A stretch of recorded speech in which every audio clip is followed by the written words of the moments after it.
কি গো, ড্রাইভারকে একটা ফোন করে দেখো কত দূর এসেছে ও। আহা গিন্নি, এত ব্যস্ত কেন হচ্ছ বলো তো আমাকে। আরে কেন উতলা হব না বলো তো, আমার একটা মাত্র ছেলে, সে পড়ালেখা শেষ করে বাড়িতে ফিরছে, তাকে দেখার জন্য যে আমার তর হয়েছে না গো। আচ্ছা দাঁড়াও, আমি গোপালকে একটা ফোন করে দেখি ও কত দূরে আসলো। হ্যাঁ হ্যাঁ, দেখো, তাড়াতাড়ি করে ফোন দাও ছেলেকে। নীলকান্ত তার পকেট থেকে একটা স্মার্টফোন বের করে গোপালের ফোনে ফোন দেয়। গোপাল গাড়ি চালাচ্ছে, তার পাশের সিটের উপরে রাখা ফোনটা বাজছে। হ্যালো গোপাল, তুই কোথায়? এই তো সাহেব, আমি পথেই আছি, আর মিনিট 10-এর মধ্যে চলে আসবো বাড়িতে।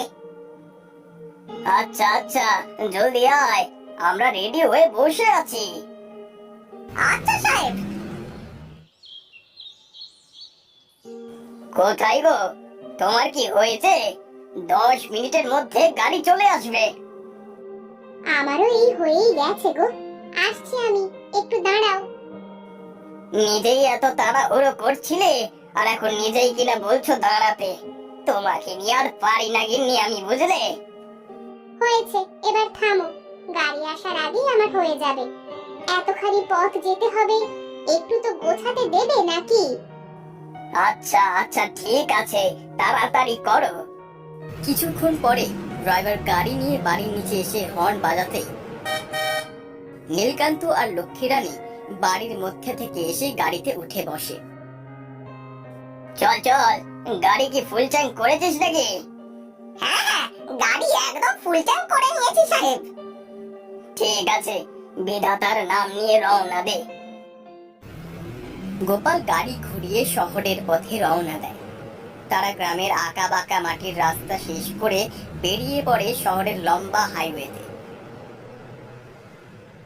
তারা যেতে যেতে রাস্তার পাশে একটা টং দোকান দেখতে পায়। এই গোপাল, দাঁড়া, ওই টং দোকানের সামনে দাঁড়া, সবাই মিলে চা খাওয়া যাক।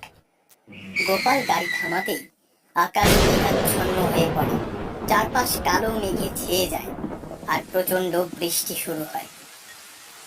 এ কি অলক্ষণে কাণ্ড, হঠাৎ করে আবার বৃষ্টি শুরু হয় নাকি? হ্যাঁ সাহেব, আমিও তো অবাক, কয়েক সেকেন্ডের মধ্যে কি করে এমন বৃষ্টি শুরু হতে পারে। সামনে পাহাড়ি এলাকা, আর পাহাড়ি এলাকায় এরকমটা স্বাভাবিক। এক কাজ কর, 3টে চা বল, আমরা গাড়িতেই বসে চা খাই। হ্যাঁ সাহেব, বলছি। ড্রাইভার গাড়ির জানালার কাছ নিচু করে টং দোকানিকে জোরে জোরে কিছু ডাক দেয়। এই যে ভাই, দোকানি ভাই, শুনছো ভাই? হ্যাঁ সাহেব, বলুন কি হয়েছে? আমাদের 3টে চা দিয়ে দাও এখানে। আচ্ছা আচ্ছা ঠিক আছে, দিচ্ছি দিচ্ছি। একটু সবুর করুন বাবু, পানি গরম হতে একটু সময় লাগবে। সাহেব, বৃষ্টি তো কমে গেছে, দোকানি বলছেন নাকি সময় লাগবে, কি করবেন? অপেক্ষা করবেন নাকি গাড়ি আগে বাড়াবো? এই কথা বলতেই তারা দেখতে পায় গাড়ির সামনে একটা সাদা শাড়ি পরা সুন্দরী মেয়ে দাঁড়িয়ে আছে। তারা সকলে সেই মেয়ের এক দৃষ্টিতে তাকিয়ে থাকে। কিছু সময় পরে সেখানে দোকানি এসে বলে, সাহেব, এই নিন আপনাদের চা। কি ব্যাপার, আপনি যে বললেন আপনার নাকি সময় লাগবে, এখন কি হয়েছে আপনার? এত তাড়াতাড়ি চা নিয়ে কেন আসলেন? কি বলছেন আপনারা? আমি তো আপনাদের বলার প্রায় 15 মিনিট পরে চা নিয়ে আসলাম। দোকানের কথা শুনে সকলে বুঝতে পারে তারা এত সময় ধরে ওই মেয়েটার দিকে তাকিয়েছিল। তাই তারা আর কোনো কথা না বলে খুব তাড়াতাড়ি চা খেয়ে দোকানিকে টাকা দিয়ে সেই জায়গা থেকে চলে যায়। আর দোকানি তাদের দিকে তাকিয়ে একটা রহস্যময় হাসি দেয়। যা যা, তাড়াতাড়ি এখান থেকে বের হয়ে যা, জায়গাটা খুব একটা ভালো বলে মনে হচ্ছে না আমার কাছে। সাবধান সাবধান সাবধান। গোপাল খুব দ্রুত সেখান থেকে গাড়ি চালিয়ে রওনা দেয়। কিছু দূরে যাবার পরে তারা সেই একই চায়ের দোকানের সামনে এসে থামে। আরে সাহেব, আমার মনে হচ্ছে আমরা আবার সেই ওই একই চায়ের দোকানের সামনে এসে থেমেছি। আরে না, এটা তোর মনের কোনো ভুল হবে হয়তো, গাড়ি চালা। গোপাল আবারও বৃষ্টির মধ্যে একই রাস্তাতে গাড়ি চালাতে থাকে, কিন্তু তারা ঘুরে ঘুরে একই রাস্তাতে আসতে থাকে, আর তাদের সামনে সে একই মাইল পোস্ট বারবার আসতে থাকে। মাইল পোস্টে লেখা ছিল সিলেট 70 কিলোমিটার। তারা বুঝতে পারছিল না এটা কি করে সম্ভব। তারা তো সোজা রাস্তা দিয়ে এগোচ্ছিল, কিন্তু কি করে তারা সেই একই জায়গায় পৌঁছে যাচ্ছে। এই গোপাল, গাড়ি ইউটার্ন নে। সন্ধ্যা হয়ে গেছে, প্রচন্ড বৃষ্টি হচ্ছে। নীলকান্তের কথা মতো গোপাল গাড়িটা ঘুরিয়ে গাড়ির হেডলাইট জ্বালিয়ে সোজা চলতে থাকে। কিছু দূরে আসতেই গোপাল দেখতে পায় তার সামনে সেই মেয়েটা দাঁড়িয়ে আছে, কিন্তু এবার মেয়েটা আগের মতন সেই সুন্দর রূপে আর নেই। মেয়েটির সারা শরীরে যেন পুড়ে ঝলসে গেছে, আর চোখ দিয়ে যেন রক্ত ছুটে পড়ছে। গোপাল এই দৃশ্য দেখে নিজেকে সামলাতে না পেরে গাড়ির কন্ট্রোল হারিয়ে গাড়িটা পাশে থাকা পাহাড়ি খাদের মধ্যে পড়ে যায়।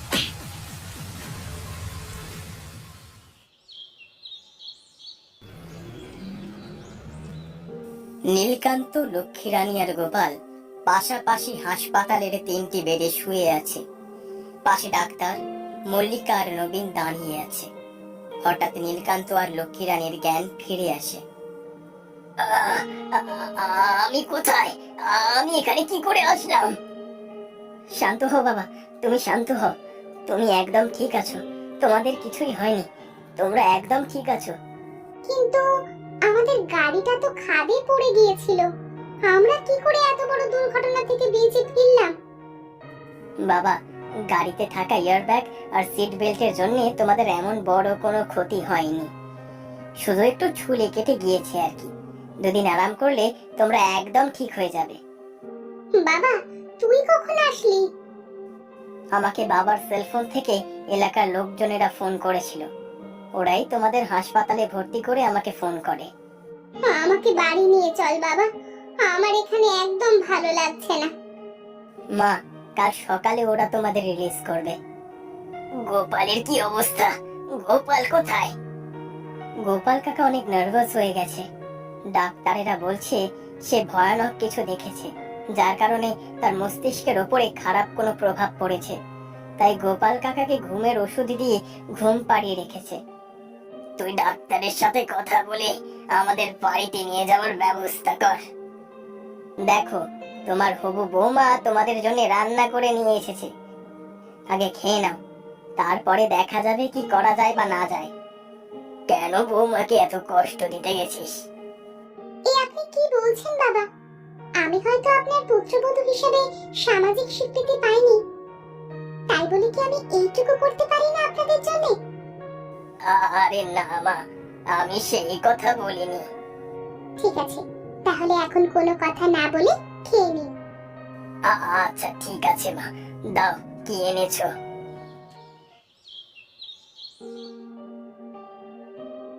বাবা নবীন, আমার পাশে এসে বস, আমার কথা শোন একটু তুই।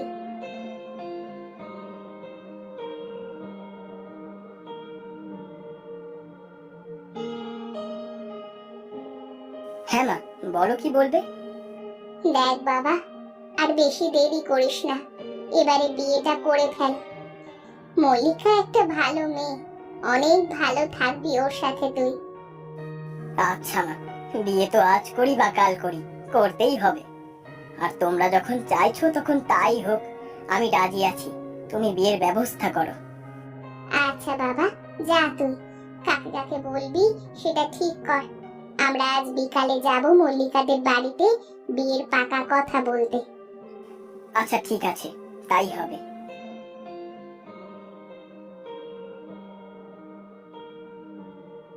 ওগো, ছেলেটা অবশেষে রাজি হয়েছে, চলো আর দেরি করে লাভ নেই, আমরা বিয়ের দিনক্ষণ সবকিছু ঠিক করে আসি। আচ্ছা বেশ বেশ, তাই চলো, দিনক্ষণ সবকিছু ঠিক করে আসে গিয়ে। আচ্ছা আচ্ছা, চলো তাই, চলো যাই।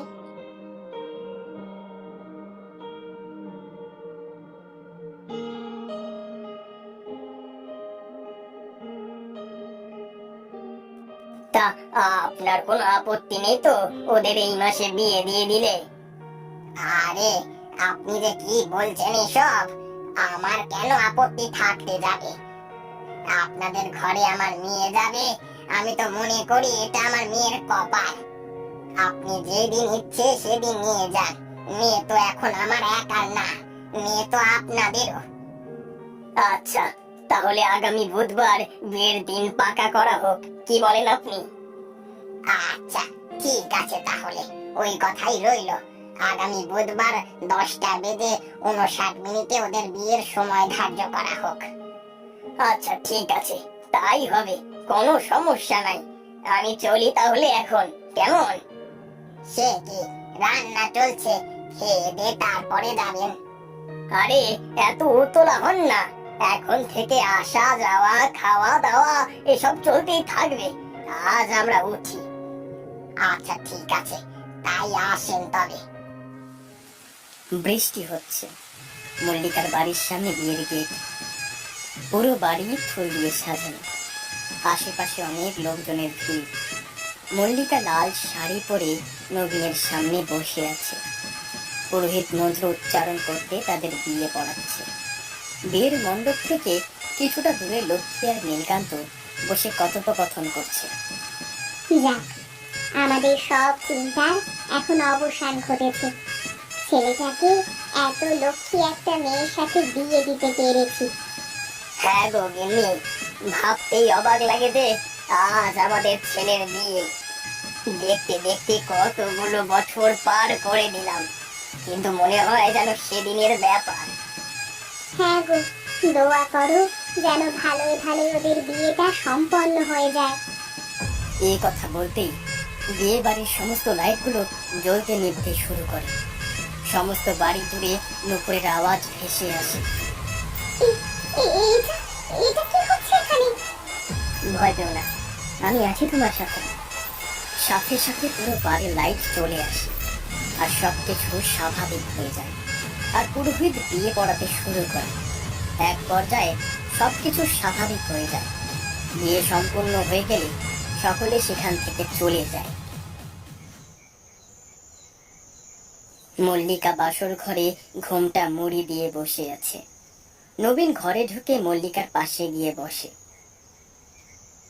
মল্লিকার ঘুমটা ওঠাতেই নবীন বিছানা থেকে ছিটকে নিচে পড়ে যায়। তুমি তুমি এখানে কি করে? না, হতে পারে না, কিছুতেই হতে পারে না। তুমি তো অনেক আগেই মারা গেছো, তুমি এখানে কি করে আসতে পারো? হতে পারে না, কিছুতেই হতে পারে না। আরে এই কি, তুমি যাকে নিজের প্রাণের থেকেও বেশি ভালোবাসতে তাকে এত কাছে পেয়ে এইভাবে ভয়ে পালাচ্ছ কেন? না, তুমি চলে যাও। মল্লিকা কোথায়? মল্লিকাকে আমার কাছে ফিরিয়ে দাও তুমি। না, তুই আমার সাথে ভালোবাসার মিথ্যা নাটক করেছিস। আমার মৃত্যুর জন্য তুই দায়ী। এইসব তুমি কি বলছো? আমি সেদিন এসেছিলাম, আসতে সকাল হয়ে গিয়েছিল, কিন্তু সেদিন আমি তোমাকে পাইনি। তারপরে আমি খবর পেয়েছিলাম তুমি নাকি পুকুরে ঝাঁপ দিয়ে আত্মহত্যা করেছিলে।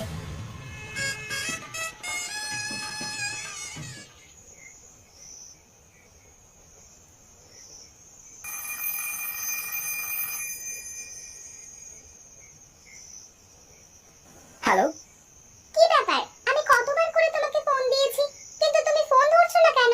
আমি বাস স্ট্যান্ডে এসে দাঁড়াচ্ছি, তুমি আমাকে নিয়ে যাও। আচ্ছা ঠিক আছে, আমি আসছি।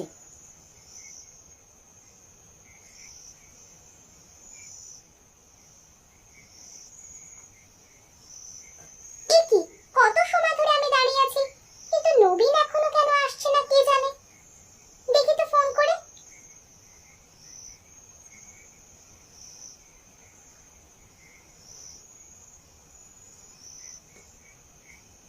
তোমাকে বারবার ফোন করার পরেও ফোন বন্ধ দেখায়। এদিকে ভোরের আলো ফুটে যায়, তাই আমি নিরুপায় হয়ে পুকুরে ঝাঁপ দিয়ে আত্মহত্যা করি। আমার মৃত্যুর জন্য তুই দায়ী, আমি এর বদলা নেব। এই বলে কামিনী তার আসল রূপে চলে আসে। তার চোখগুলো যেন লাল হয়ে আছে। পচা গলা, অর্ধগলিত শরীর থেকে রক্তের ফোঁটা গড়িয়ে পড়তে থাকে। ঠিক তখন সেখানে মল্লিকা আসে। দাঁড়াও কামিনী, দাঁড়াও। তুমি পুরো সত্যিটা জানো না কামিনী। সেদিন রাতে আমি আর নবীন আমার গাড়িতে করে তোমাদের কাছে আসছিলাম। পথে আমাদের গাড়ির সামনে একদল ছিনতাইকারী এসে আমাদের গাড়ি, ফোন, টাকা সব নিয়ে যায়। আমরা হেঁটে যখন ওখানে পৌঁছাই ততক্ষণে তুমি ওখান থেকে চলে গিয়েছিলে। এরপর আমরা তোমার মৃত্যুর সংবাদ পাই। তোমার মৃত্যুর খবর শুনে নবীন প্রায় পাগল হয়ে গিয়েছিল। আমি খুব কষ্টে ওকে ভালো করে তুলেছি আর ওকে সারা জীবন খেয়াল রাখার প্রতিজ্ঞা করেছি। এই কথা শুনতেই কামিনীর আত্মা সেখান থেকে চলে যায়, আর মল্লিকা আর নবীন স্বাভাবিক জীবনযাপন করতে থাকে।